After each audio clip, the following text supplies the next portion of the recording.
Di m sị na m mụsịala nwa na ya laikịrọzi m. Ofu nwaanyị asị m na ndị alụlụ di o na before ya anụọ di na mami ya na papi ebigo for 40 years in marriage and na fa na-abụọ ka na-alọvụ onwe fa. Ya wee welụ maka ya wee na-enwe high hope na ya ga-anụ di na ya ga-enjoy marriage ya. Ịmagolo na-asọbụla etu ka marriage si adọ na ya dị willing to go into. Ịghọtago? Maka na papi ya fụsịala mami ya n'anya and they stayed in love. Ịghọta na? Ọ sị m nne ya wee fụ this guy. Ọ like anya sị na ọ ga-anụ ya. Ya wee kwelụ. So na ya kọkwala ya sị ada papi ada mami anụgo di na nwunye for so long. Na-etu afọ ka ya chọọ ka marriage esi wee dụ. Dị guy kwelụ. O wee nụ atị ya n'ifu bie nnọọ is a handsome guy. Adị na biya amaka. Ya wee bata wee bili. Fana na-esi bongido happy. Until ya mụọ ofu nwa. Di ebido gbanwee. Ịmagolo bidozie na-abata late. Ọ gbasa ọlụ ọma nnataba n'ụlọ. Ya ga-akpọgide na phone kpọgide na phone. Fana abụọ na-egbugo na-egbede ya na-edi ihe anụnwa. O doghị anya na this man change go. Ọkwa ịghọtago ihe a na-ewutie. So olu one day die wee na-agwa mmadụ si onye afọ na sisi ya mụsịala nwa ya laikịrọzi ya. Na ya nwa chenjile echenji. Ọ sị ihe a wutie.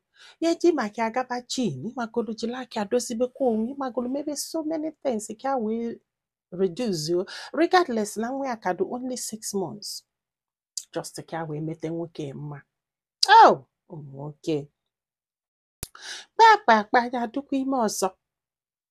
Wee mụọ nwa ya mụsịzịa nke afọ. This man wee bidozie ọgbasa ọlụ. O jebe club. O si na club.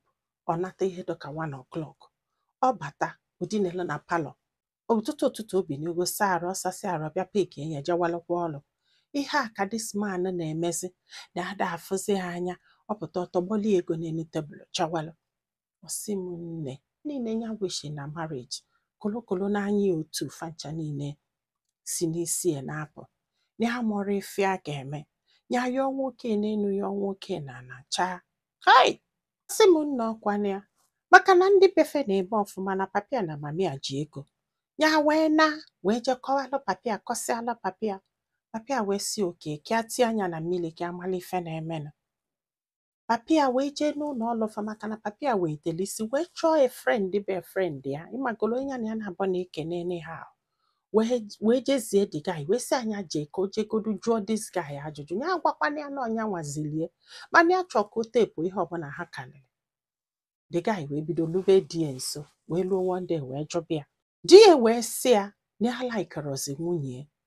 Na ya gbara na-etu ka ụmụ nwaanyị si aghasa ma ha mụọ nwa. Na ọ bụrụkwa na ọ da ada ọcha o kama na ịmago na-arụ ya agbanwego. And beside na ya chọrọ onye ga-ata ya down. Ya chọrọ onye ga-ata ya down. Na ya na-eme isi awantịlọ niile ya na-agba before ya wee nọbịa.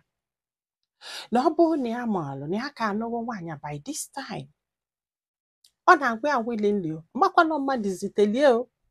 Si a na ya na-regret ya na ọ bụkwa na ya lọvụrụ dị umeanụ na o nwekwa ihe dị umeanụ melie o. Kama na mmadụ ịta ya down nke ya ekwere o. Na life ahụ ya na-ebi before ya wee nụba dịka ya ka chọrọ that life. Mana ya nwee na-esezi the girl ibongi ka ba na-esusu ọnụ na-eme ihe a. Na the girl na-asị ya oyi somehow. Ịghọtago ya na ụmụaka pịtọsị ife afa na pịtọ. Ya gbara na-etu ka ọ na-adụ o. Dịka anyị wee sị ọ na ịlọvụrụ ụmụ gị. Ọ sị na ya lọvụrụ ụmụ ya na ọ bụrụ ụmụ ya bụ the problem ịghọta na do na ha na-enye ya nsogbu na ha na-ekwukwu ya alala ụla but n'ịgbago na ada alọvụ ụmụazị mgbe ha pere mpe na mgbe ha buru ibu mgbe ha grow ka a ji alọvụ ha. Ha ka this man ghebere ọnụ wee na-akọ. O wee sị ya nwunye ejokwana. Ọ sị ya na nwunye ejo onye ajụ na o nwekwe ka nwunye kwụsị ya this kind of life. Ọ sị m nne this man wee nata wee tebụl olu papi a everything dị ekwuru. Papi a wee sị anya na tabanye anụsịna. Ọ sị m nne ya wee gwa this guy sị a na ya anụsịgo. O chekwa na egwuregwu eji nwayọọ paaki nkwonkwo ya na-be nne ya. Ke na lebe nne ya ịghọta na-asị anya bịa were ego. Ọ sị na ya ma nwe ego na o nwere ife na-esele ya na nwunye ejidedoro ya nke nwa nke nwa magoro na-akọ. ya wee sị ya na ọkwa na ọ bịara were ego ya ewepụ okwu court. This man na-ayọ ọyọlụgbogo ọyọlụgbede. Ọ sị m nne n'eziokwu na ọ na-ayọ biko mana ọ dị unu ka this marriage ọ ga-ehold ma ọ bụrụ na ya chigha azụ. According to Papia na Papia sị a dị divorce ọnya na this marriage ama hold n'uche hapụgo na ya and na o nwere ihe megide ka ọ lọvọ nwaanyị amụgolo nwa maka na ya agbanwego. N'ụfọdụ ụmụ nwoke akụkọ ha dọrọ mma na di ya etinyechekwa si na mgbe ụfọdụ ya na ya na-abụ na-achọ ka esi ebongo ụmụazị a na-eme eghe mgbe dike ekwụchala ọtọ kwutuo. Chineke meelụ na ụfọdụ ụmụ nwoke ebele. Ajọ ife nwaanyị a ma ebu just na ọ mụrụ nwa arụ agbanwee.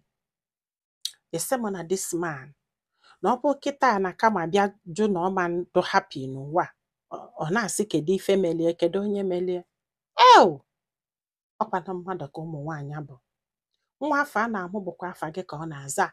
Idute nwaanyị dobe ya n'ụlọ gị nwa na-ebi your life. Nwaanyị adọrọ mma ibi life at all maka na nwaanyị ka ọ bụ. Onye ọbụla sịkwa na ọ bụla ya mgbe ụfọdụ welu nwaanyị tinye na shoe gị. Ofu okike ka ekele anyị ihe dị iche bụ na anyị bụ nwaanyị bụrụ nwoke. Na ihe si mmadụ n'ọnụ apụta na ihe si nwoke n'ọnụ apụta na ya laikerọzi nwunye ebe niile eghechezi oye. Ya seketa ibon gị nwatakịrị ebe akwa arụ ya chenjikwa ọdọzi sweet omerozi nka na-akọ ka onye egbuwele isi na-akọ ka onye egbuwele isi ọ na-asọ gị oyi. It's not like na the girl ada adọcha no na-arụ ya agbanwego ụbụchezi stretch marks. Do I blame you? I don't.